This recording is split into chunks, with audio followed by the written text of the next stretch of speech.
ওরে বাবা রে বাবা, বড্ড টয়লেট চেপেছে। ইস, এত সুন্দর কম্বলে গরম থেকে কি আর উঠতে ইচ্ছে করে? কি আর করার, টয়লেট তো যেতেই হবে।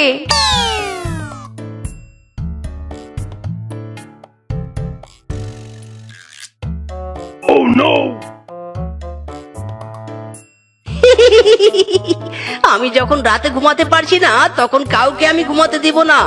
রূপারে রূপা, লাইনে দাঁড়িয়ে না হয় একটু পেতেই ছিলাম, তাই বলে সবাই মিলে আমাকে কম্বল না দিয়ে তাড়িয়ে দিলি। এদিকে কম্বলের শোকে বউ তার বাপের বাড়ির কাঁথায় আমাকে ঘুমাতে দেয়নি।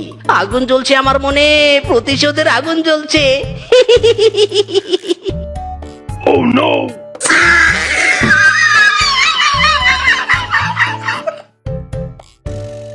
হ্যাঁ হ্যাঁ, পুরো চাপ মুক্ত হয়েছি। এবার বাকি রাতটুকু কম্বল মুড়ি দিয়ে পুরো নাক ডেকে ঘুমোবো। হায় হায়, একে একে আমার কম্বল ভেজা কেন? শুকনো কম্বল হঠাৎ করে ভিজে গেল কি করে? এই বাকি রাতটুকু আমি ঘুমোবো কি করে গো? এই সর্বনাশ আমার কে করলো? ও জলে, ও জলে গো, প্রতিশোধের আগুন মনে জলে। আমি শান্তিতে ঘুমাতে পারবো না, আমি কাউকে ঘুমাতেও দিব না। ওরে শীতের কম্বল, আরামের বদলে তুই সবার ঘুম হারাম করবি। আহ, মোরল মশাই কম্বলটা দিয়ে যা উপকার করেছে না, নয়তো এমন গভীর রাতে নদীর মাছ ধরতে আসতেই পারতাম না। আহা, কম্বল মুড়ি দিয়ে কেমন টপাটপ মাছ ধরছি। ওরে বেটা, ওটা ফিসকে না?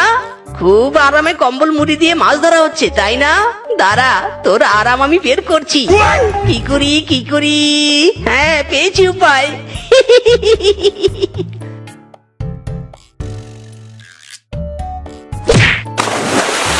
এই এই, কে কে কে আমাকে নদীতে ধাক্কা মারলো? এই কে কে? ওরে বাবা রে বাবা, ভূত নাকি রে?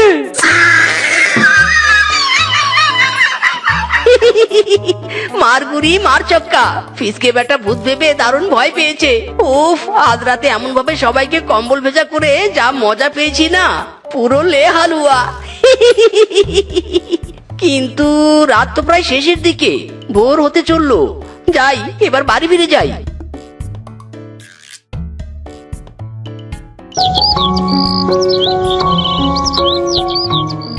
আর বলো না ফিচকে কিংকং দাদা, কত আশা করে মোড়ল মশাইয়ের কাছ থেকে শীতের কম্বল নিয়েছিলাম রাতে আরাম করে ঘুমোবো বলে, আর সেই কম্বল কিনা রাতে হঠাৎ করে একা একা ভিজে গিয়েছিল।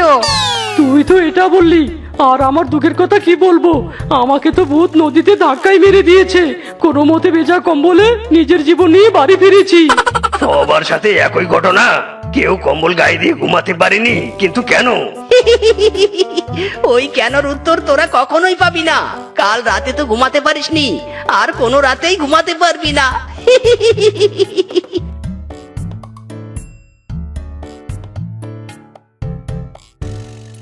ইরি মাইরি, আজকেও বউ আমাকে তার বাপের বাড়ির কাঁথা গায়ে দিয়ে ঘুমাতে দেয়নি। তাতে কি হয়েছে? সারা রাত ধরে মজা করার মতো তো একটা কাজ পেয়েছি। আজ একদম বাড়ি থেকে জলের কলসি নিয়ে বেরিয়েছি। প্রতিটা বাড়িতে যাব আর কম্বলে জল ঢালবো।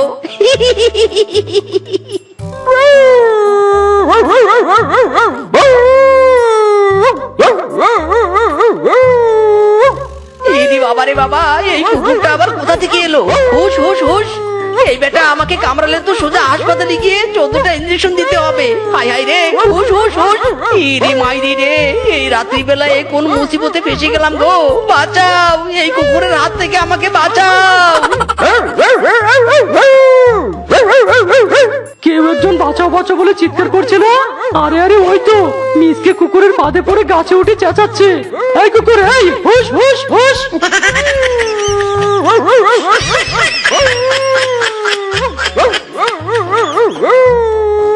কিরে মিচকে, এত রাতে বাড়ির বাইরে কেন তুই? হ্যাঁ, তাও আবার কুকুরের তাড়া খেয়ে একদম গাছের ডালে উঠে বসে আছিস। তোর চিৎকার শুনেই তো ছুটে এলাম আমরা। কি ব্যাপার, 2 কলসি জল কেন এখানে? মিসকে, কলসি দুটো তোর নাকি রে? তা জল ভর্তি কলসি নিয়ে কোথায় যাচ্ছিলি? তোদের বাড়িতে তো যাচ্ছি তোদের শীতের কম্বলে জল ঢালতে, আর রাস্তার মধ্যে বেটা কুকুর আমাকে তাড়া করেছে। হ্যাঁ, মানেটা কি? আমাদের কম্বলে তুই জল ঢালবি, কিন্তু কেন? একটু পেতেছিলাম বলে আমাকে তোরা মোড়ল মশাইয়ের কাছ থেকে কম্বল নিতে দিসনি, আর কম্বল নিতে না পারার কারণে বউ তার বাপের বাড়ি থেকে আনা কাঁথাতেও আমাকে ঘুমাতে দেয় না। সারা রাত ঠান্ডায় বসে বসে কি আর আমি মশা তাড়াবো? তাই তো আমিও ঘুমাবো না, তোদেরকেও ঘুমাতে দিব না। কালকেও তোদের কম্বল জলে ভিজিয়েছি, আজকেও ভিজাবো। ওরে হারামজাদা, এসব তোর কাণ্ড কারখানা। এজন্য তো তোর কঠিন শাস্তি হওয়া উচিত। তোকে কি শাস্তি দিব আমরা সেটা ভাবা হয়ে গেছে। শুধু রাত পেরিয়ে দিনটা হোক, কম্বলের জন্য তোর এত কাণ্ড কারখানা, তাই না? দেখ তোর কি করি আমরা। ইরে মাইরি, ওরে তোরা আমাকে রোদের মধ্যে এই ফাঁকা মাঠে কেন বেঁধে রেখেছিস? রোদে তো আমি পুড়ে গেলাম রে। আমরা কম্বল পেয়েছি বলে তোর খুব হিংসা, তাই না? দাঁড়া, তোকে আজ কম্বল দিয়ে মুড়িয়ে রাখবো। নে কম্বল নিয়ে বসে থাক এবার। ইরি মাইরি রে, ওরে বাবা গরমে মরে গেলাম গো। ওরে তোদের কম্বল তোরা নিয়ে যা রে, কি গরম গো।